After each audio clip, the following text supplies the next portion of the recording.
We really did not engage in any violence whatsoever. The problem is that these far-left militias, you have to understand, are there solely for the purpose of committing acts of violence, and when they have the chance, they take it.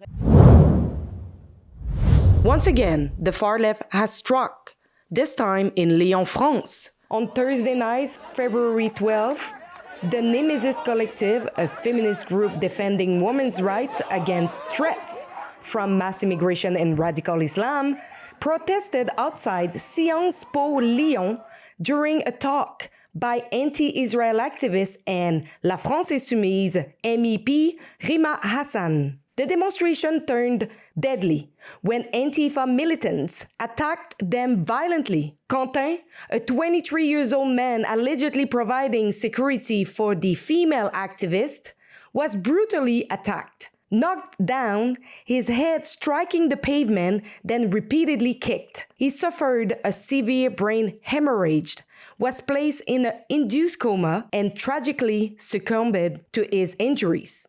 Another life lost for simply expressing opinions, just like the tragic assassination of Charlie Kirk and the near-fatal attacks on journalists in the know by Antifa, and the rising threats we face at Ribbon News simply for reporting the truth. Antifa are violent thugs, ready to kill for their political ideology. This is why Donald Trump lists Antifa as a terrorist organization, and in Canada, we should follow by labeling them as such.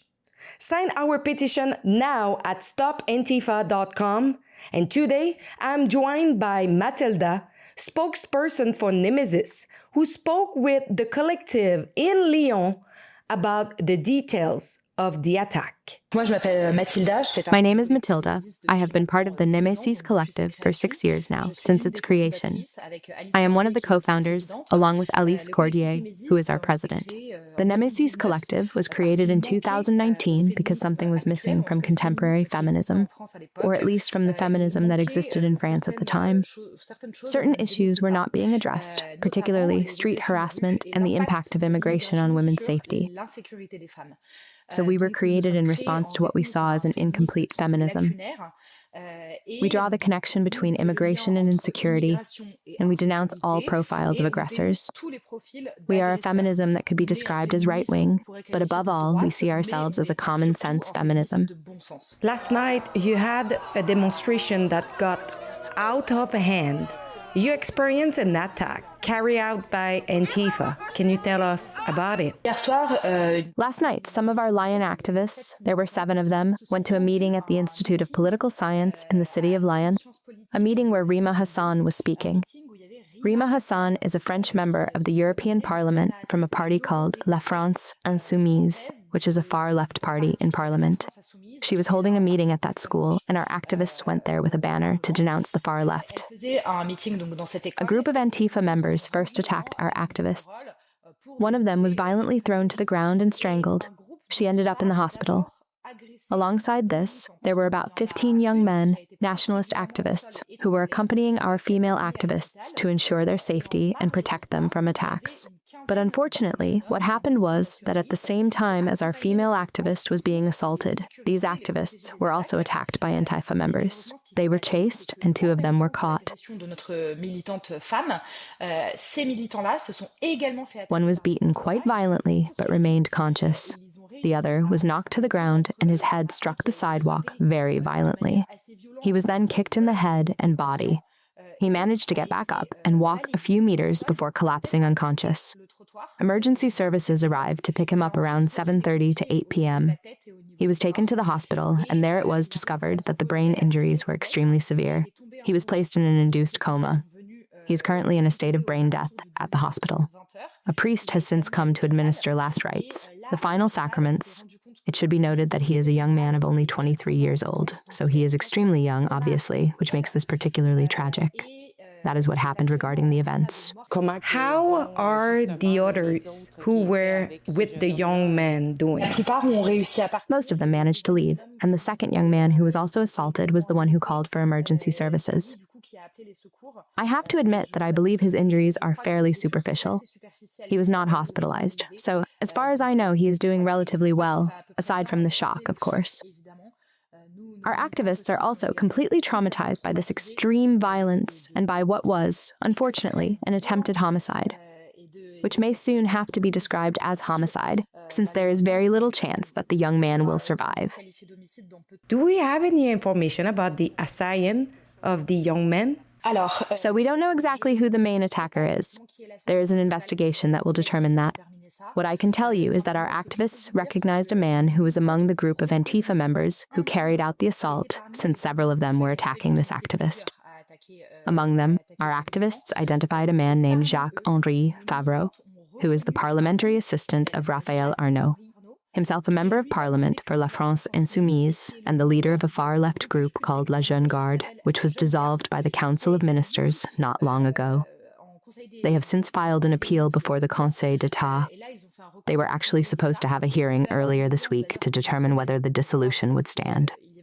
It is a group that is extremely violent and frequently involved in acts of violence. Raphaël Arnault, their leader, and the employer of this young parliamentary assistant who was seen during the violence, is himself listed 3 times as an S-file by the French government. An S-file designation means that someone is considered a threat to state security. He has 3 such listings to his name and has been found guilty of assault committed in a group.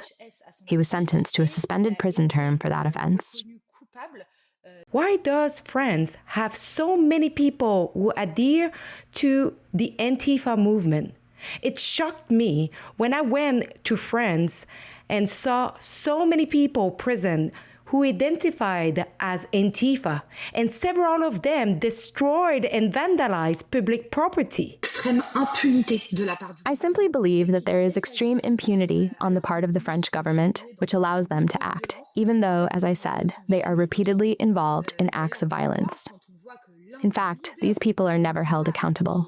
When we see that one of the leaders of these movements sits in Parliament, sits in our National Assembly, and votes on laws for the French people while being paid with public funds, we realize the absurdity and the level of impunity these groups enjoy. So I truly believe they are being allowed to act, and that is why they are multiplying. Why in France do your media seems to focus on the far right while the violence mostly comes from the left? That's a very good question. First of all, French public service media are very left-leaning, and they mainly relay information that suits them and aligns with narratives about far-right violence, while they very rarely denounce violence coming from the far left, so that is a problem. Fortunately, we now have alternative media. The leading news channel in France is CNews, and they dare to denounce these issues and the violence. They frequently invite us on, which is an opportunity. We do have some alternative media outlets. But overall, public service media are openly left-wing and do not denounce this. Today, the only real tool we have is social media. And that is very powerful for us because we can help shift public opinion and inform people about these issues. That is precisely what we do. Within the Némésis collective, we see ourselves as whistleblowers. That is truly our goal and our role. So far, very few people have spoken on the subject. I saw Éric Zemmour. Does that surprise you? Yes, it surprises me coming from some people. So we'll see how things unfold, but for now, Éric Zemmour, Sarah Nafo, Marion Maréchal, Nicolas Dupont-Aignan, there are at least a few personalities who have spoken out on this, but indeed, these are figures generally considered right-wing. The government has not reacted. Emmanuel Macron, our President of the Republic, has not reacted. Some deputies from Marine Le Pen's party have responded. Julianne O'Dole, for example, spoke about it earlier. Marine Le Pen hasn't responded yet. I think she will eventually, but yes, it's taking a bit of time. And on the left, there has been no reaction at all. Mélenchon indeed has not reacted, and Rima Hassan, the one who was holding the meeting when this attempted homicide occurred, has not reacted either, even though it happened behind the doors of her meeting. How come the far left have called to counter-protest you if you were only just there peacefully? Because the far left cannot tolerate freedom of expression when it doesn't go their way. We arrived with a banner and a few peaceful activists. We really did not engage in any violence whatsoever. The problem is that these far-left militias, you have to understand, are there solely for the purpose of committing acts of violence. And when they have the chance, they take it. And that's unfortunately how they made themselves known. But simply put, they are people who come to hit. It's not the first time you have faced Antifa before. We face this frequently. They commit acts of violence against us every time we hold a demonstration, every time we are present in the streets at a meeting, whenever we take action, no matter the topic. They try to hit us, to commit acts of violence. Now, we are fortunate in our demonstrations to have police protection. But the truth is, without this police protection, you should know that almost systematically, they would beat us, even though we are women. I saw that there is a gathering planned in Paris on Sunday. Do you know what I'm talking about? Well, for now, there is a lot of information, a lot of gatherings that apparently are planned all over France. I saw that the Cocard Étudiante, which is a right-wing university union, is organizing a gathering this Sunday. I think we will be present there. For now, we haven't communicated about it. I must admit our heads are kind of all over the place, because since this morning we've been very, very solicited by the media, etc. And of course, there is also the tragic and sad side regarding Quentin's condition, which worries us a lot. So for now, we haven't taken a stance on it, but indeed, I invite everyone who will be in Paris to go. It is very important to gather and make our voices heard regarding this tragic event. The United States has labeled Antifa as terrorist organization, and we should do the same here in Canada. If you agree, go and sign our petition at stopantifa.com right now. Share the petition. Make sure that in Canada we need to stop those terrorists who are terrorizing the population.